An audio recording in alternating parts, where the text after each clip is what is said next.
হয়ে গেল, সব কমে গেল, লম্বাতে হয়ে গেল তারা 14,000 অর্ধেক শাখা। আর রান্না করা বাসনপত্র হয়ে গেল তাদের রূপো থেকে কাঁসা পিতল। তাহলে সোনা থেকে রূপো হলো, আর রূপো থেকে কাঁসা পিতল হলো। এবার কলিতে কি এসে দাঁড়িয়েছে দেখো। তাই ভগবান তাদের উপায় করে দিয়েছিলেন কি, দাপড়ে করে চলে যায়, অর্থাৎ দাপড় যুগের সেবা পূজা করে সেবা অর্চনা করে ভগবানকে পেয়েছিলেন। দাপড় যুগ শেষ হয়ে যেই নাই কলিযুগ এলো না, আর এই কলিযুগ আসার সঙ্গে সঙ্গে দাপড় যুগে 1000 বছর পরমায়ণ থেকে আবার একটা শূন্য বিয়োগ হয়ে গেল। হয়ে গেল কত? 100 বছর। কলিযুগে জীবনে পরমায়ু হয়ে গেল 100 বছর। পরমায়ু কমে গেল, আমাদের সবই তো কমে গেল। আমরা লম্বাতে হয়ে গেলাম 7 হাতের অর্ধেক, 3.5 হাত। এই দেখো হয়ে গেল আমাদের 3.5 হাত। নিজ নিজ করে আমরা সকলেই কিন্তু 3.5 হাত, তাই না? আর রান্না করার বাসনপত্র সব কিসের মায়েরা? মায়েরা রান্না করেন এখন বাবারা করে। হরি বল হরি বল। ও মা, আদান প্রদান করতে হবে। আদান প্রদান না করলে আপনারা আনন্দ পাবেন না, আমিও পাবো না।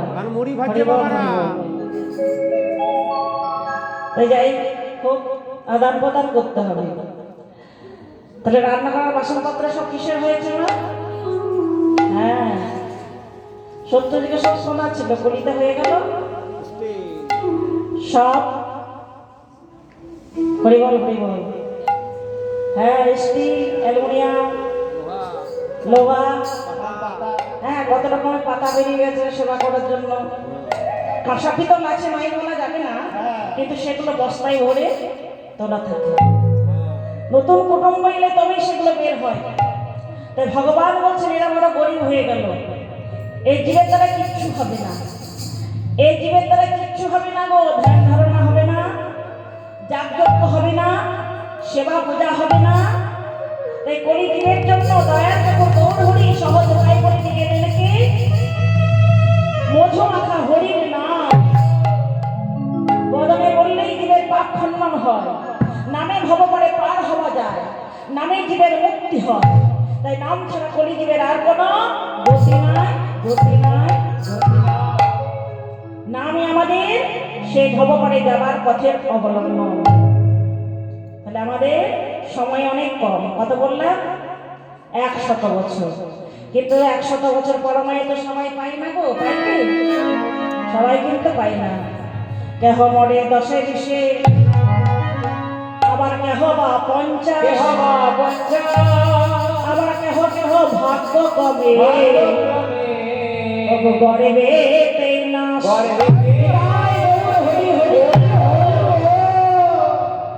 তাহলে জোরের উপর পাই আমরা 60 থেকে 80 বছর, এর মধ্যে চলে যেতে হয়। তাহলে এইটুকু পরমায়ু নিয়ে কি আর করবেন? খেলাধুলা করবেন, না পড়াশোনা করবেন, না বিয়ে থা করবেন, না বাচ্চা দিয়ে মানুষ করবেন, না পার্টি করবেন, না ধ্যান করবেন?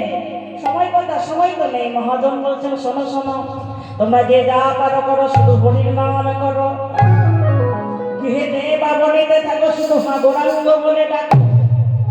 এর সাথে আর কিছুই করতে হবে না। হ্যাঁ, তাহলে আমাদের পক্ষে ধ্যান করা সম্ভব নয়, ধ্যান আমরা করতে পারবো না। আপনারা বলবেন যজ্ঞ করব, আর যজ্ঞ করে আমাদের পাপ খণ্ডন করবো। ও মা, যজ্ঞ করতে গেলে এখনকার দিনে 1 নম্বর গাওয়াঘি কোথাও পাবেন? না না না, সব ভেজাল। হ্যাঁ, ঋগ্বেদ বললেন 1 নম্বর গাওয়াঘি না হলে কিন্তু যজ্ঞ হবে না। আবার যে জায়গাটাতে যজ্ঞ করবেন সেই জায়গাটাতে যদি 20 ফুট মাটির তলায় মরা মানুষের হাত থাকে, তাহলে সেখানে যজ্ঞ হবে না।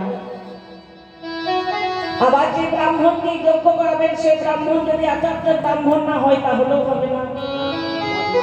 ব্রাহ্মণ পেয়েছেন কিন্তু সে এখনো লুঙ্গি ছাড়ে না, মাছ মাংস পেঁয়াজ রসুন টুসুন সবই খেয়ে যায়। এরকম ব্রাহ্মণ দিয়ে যজ্ঞ হবে না। আবার যে ব্যক্তি যজ্ঞ করাবে তার যদি অহং থাকে, ও আমি যজ্ঞ করাচ্ছি আমার টাকাতে, তাহলেও কিন্তু যজ্ঞ হবে না। তাহলে ঘি ভালো না, জায়গা ভালো না, পুরো তাহলে যোগ্য হলো না। তাহলে কিসের দ্বারা ভগবান পাবে? না হরি নামই গতি বলো। হরি নাম করো, নাম ছাড়া জীবের আর কোনো গতি নাই।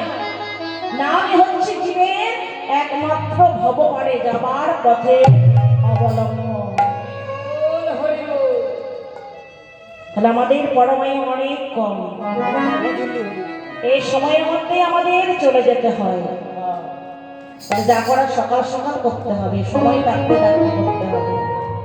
এই সময় চলে গেলে আর হবে না মাগো। শিশুদের ভজে কৃষ্ণ পাইবার আসে, যৌবনে ভজে কৃষ্ণ আসে বা না আসে, আর বৃদ্ধদের ভজে কৃষ্ণ জমেরও তরাসে। অনেকে বলে এখন আমার হরিনাম করার বয়স হয় নাই,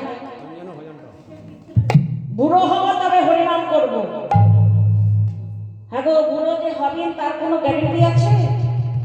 নিঃশ্বাসের বিশ্বাস নাই, নিঃশ্বাস দিয়ে কখনো বিশ্বাসঘাতকতা করবে বলা যাবে না। যখনই ডাক আসবে তখনই চলে যেতে হবে। তাহলে যা করার সময় থাকতে থাকতে করতে হবে। তাই বাংলাদেশের বিখ্যাত কবি জাগরণ লালন ফকির তিনি কি সুন্দর বার্তা দিয়েছে। সকল জীবকে উদ্দেশ্য করে বললেন, ওরে জীব শোনো শোনো, ওরে মনে দিন